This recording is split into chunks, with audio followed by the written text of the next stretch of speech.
15 August জাতীয় শোক দিবস উপলক্ষে যুক্তরাজ্য আওয়ামী লীগ ওল্ডহ্যাম শাখার উদ্যোগে এক আলোচনা সভা ও দোয়া মাহফিলের আয়োজন করা হয় সোমবার ওল্ডহ্যামের স্থানীয় একটি হলে। বিস্তারিত জানাচ্ছেন আমাদের নর্থ ইংল্যান্ডের বিশেষ প্রতিনিধি সৈয়দ সাদেক আহমেদ। 15 আগস্ট জাতীয় শোক দিবস উপলক্ষে যুক্তরাজ্য আওয়ামী লীগ ওল্ডহ্যাম শাখার উদ্যোগে এক আলোচনা সভা ও দোয়া মাহফিলের আয়োজন করা হয় সোমবার ওল্ডহ্যামের স্থানীয় একটি হলে। সংগঠনের ভারপ্রাপ্ত সভাপতি লুৎফর রহমানের সভাপতিত্বে ও সাধারণ সম্পাদক মুফাজ্জল খানের পরিচালনায় বক্তব্য রাখেন সৈয়দ মাহমুদুর রহমান, রুহুল আমিন রুহেল, শেখ জাফর আহমদ, সুরত মিয়া, আব্দুল বাসিত ও মদরিস আলী প্রমুখ। সবার শুরুতেই 15 আগস্ট নিহত সকল শহীদদের স্মরণে দাঁড়িয়ে 1 মিনিট নীরবতা পালন করা হয়।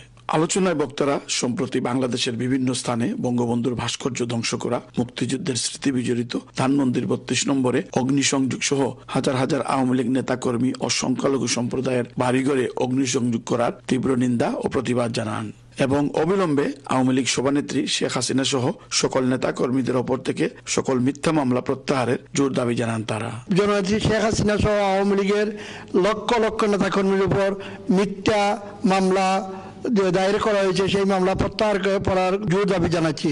32 নম্বরের বাড়িসহ বঙ্গবন্ধুর মেমোরিয়াল এবং স্বাধীনতার বিভিন্ন মুক্তিযুদ্ধের মেমোরিয়াল যে তারা ভাঙচুর করেছে, এর জন্য আমি তীব্র নিন্দা ও প্রতিবাদ জানাচ্ছি। সভা শেষে বঙ্গবন্ধু শেখ মুজিবুর রহমান সহ 1975 সালের 15 আগস্টে নিহত সকল শহীদদের আত্মার মাগফিরাত কামনা করে দোয়া পরিচালনা করেন আজিজুর রহমান দারা। Syed Sadek Ahmed, channel S news, Oldham, Greater Manchester.